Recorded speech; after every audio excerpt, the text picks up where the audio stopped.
Welcome to episode 2 of the Internal Audit Hack series. My name is Cami Nuttall, your culture assurance expert and trainer. So to kickstart this series, I want to start with a question. How well do you know yourself? You'll probably say, I know myself really well, Cami. I know what I like, I know what I don't like. I know that I love my family, I know that I work hard, but that's not what I mean. How well are you aware of yourself? For example, we all have bad days, right? I have bad days, you have bad days, but how well do you respond to those days? Are you aware?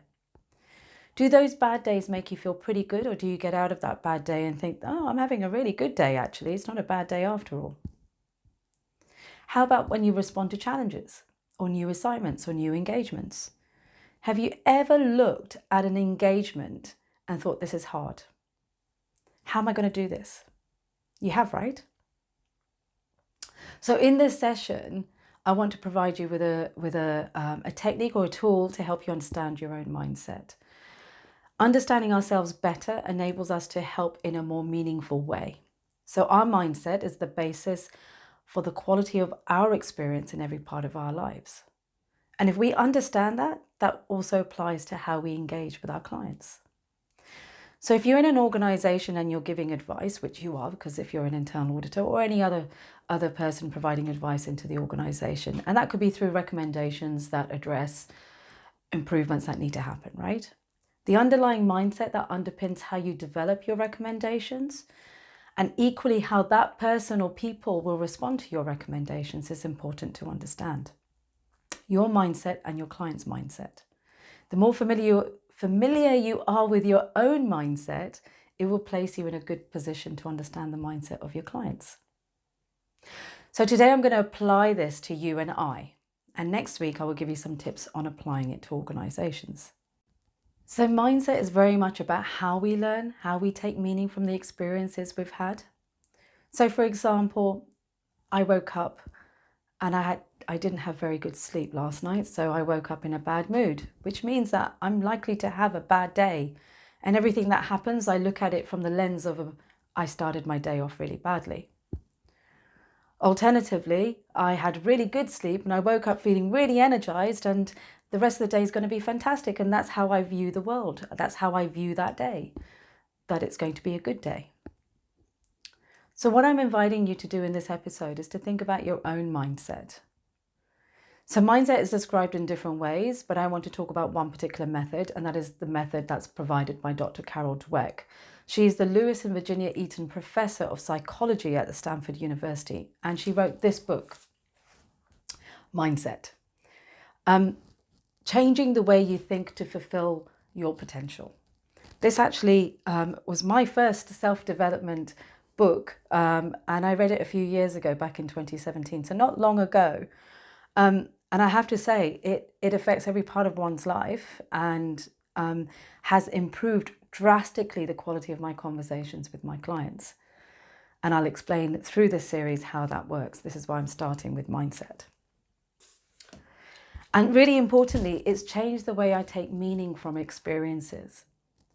I'm literally continuously training my brain to review the meaning I take from experiences. I'd like you to ponder that. So there are two mindsets, the fixed mindset versus the growth mindset. You might have heard these terms yourselves, and if you know about them, great. You're probably already applying them. I hope you are. People with a fixed mindset believe they have to prove themselves again and again. They are unlikely to take new challenges and think, I can really learn from this. They don't like failure. They don't like criticism. They do those things that they are familiar with because it keeps them safe. Stretching oneself might open them up to failure and criticism, so why do it? They are unlikely to change. In contrast, people with a growth mindset love challenge. They value challenge. They learn from the mistakes they make, and in fact, they welcome failure because failure means an opportunity to learn. So they welcome criticism because it is an important opportunity to be and do better. They like to stretch themselves and push themselves outside of their comfort zone. So which one are you? The reason this is important is because the way we view ourselves will have an impact on how we view and treat and interact with other people. The way we view ourselves will have an impact on the things we think about and how we think about them. That reinforce the beliefs we hold. It will define the meaning we take from events that happen around us. And in turn, this will drive the quality of our communications, the quality of our interactions, and the quality of our confidence. So if I go to work one day and I'm told that I'm performing and achieving only 60% performance compared to my peers and colleagues who are actually about 80–90% on performance, this might make me feel bad.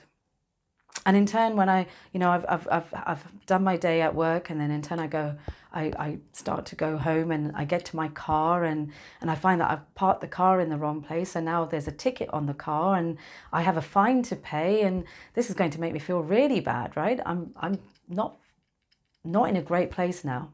So how can the day get worse? And I'm thinking this.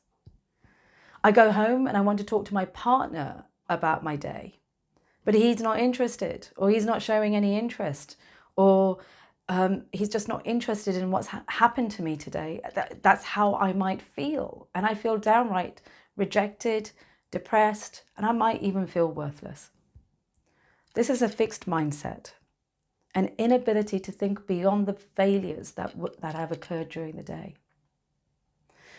But what if I went to work that day and got told that I achieved 60%, and I could ask myself, what can I or should I be doing to get to 80%? What are my peers and colleagues doing that I'm not doing and I can learn from? Perhaps when I find my car with a fine, I accept that I should have checked the parking restrictions, so next time I know I won't park my car there. And perhaps when I get home, and rather than think my partner is just not interested in me, instead I think perhaps there is something going on with him, which is why he isn't able to talk to me that evening. This is an example of a growth mindset. So I leave you with a question. What is your mindset, and what do you want it to be? Get the book. If there's one thing that you're going to buy and read this year, get the mindset book, because it really does transform the way you think about things. And you can really learn a lot about all aspects of your life, from business to leading teams to being a parent and how we communicate with even children. Dr. Dweck is on TED, YouTube. Listen to some of her recorded talks. They're all freely available. And next week, I will talk about how we can use this tool when we engage with our management and when we're giving advice to our organizations, or when we actually need to understand them better. Hey everyone, I really hope you've enjoyed this channel so far and the episodes I'm producing. I'm fairly new to this game, so please do support me if you like what you're hearing. Subscribe to the channel, go to the YouTube channel and subscribe, like the episodes, share it with your colleagues and your friends. I think the content is helped me, and I want it to help you. So please do follow and keep in touch. Okay, bye.